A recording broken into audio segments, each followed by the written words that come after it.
పెళ్ళైనా పండగైనా వేడుక ఏదైనా పట్టుచీరల ప్రత్యేక వేదిక వారాహి సిల్క్స్.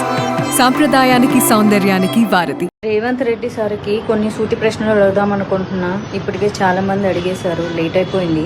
నేను కొంచెం బిజీగా ఉండడం వల్ల అడగలేకపోయినాను అనమాట. అన్నట్లు నిన్న మెదక్లో ఒక చిన్న పాపను రేప్ చేసిందంట. మరి అసెంబ్లీలో మాట్లాడతారా? ఓవైసీ అక్బరుద్దీన్ క్వశ్చన్ చేస్తాడా? పసిపిల్ల, ఆడబిడ్డ, ప్రాణం, పాపం, అయ్యో అబ్బాస్ తప్పు చేశాడు, శిక్ష విధించండి, దీని మీద మీరేమంటారు రేవంత్ రెడ్డి జీ అని అడుగుతాడా?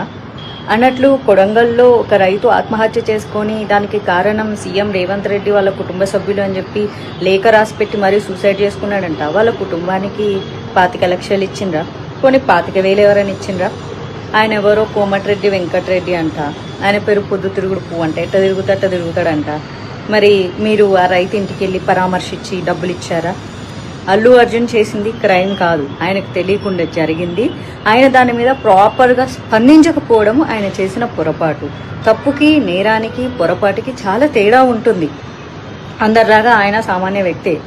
మీకు ఎలాంటి హక్కులు విధులు వర్తిస్తాయో ఆయనకి వర్తిస్తాయి.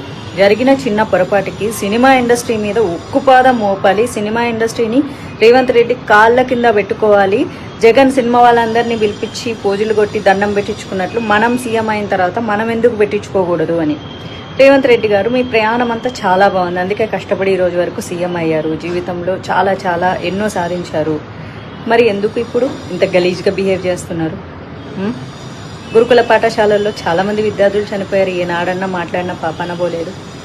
అందరికీ సమానంగా స్పందించండి, ఓకేనా? డైరెక్ట్గా బాధితులకు స్పందించకుండా సినిమా వాళ్ళ మీద పెత్తనం చెలాయించడానికి ఇప్పుడు దిల్ రాజును అడ్డం పెట్టుకొని పెత్తనం చెలాయించాలని చూస్తున్నారు కదా. ఏం చేస్తారు? సినిమా వాళ్ళ బతుకులు వచ్చి మీ కాలు మొక్కుతారు.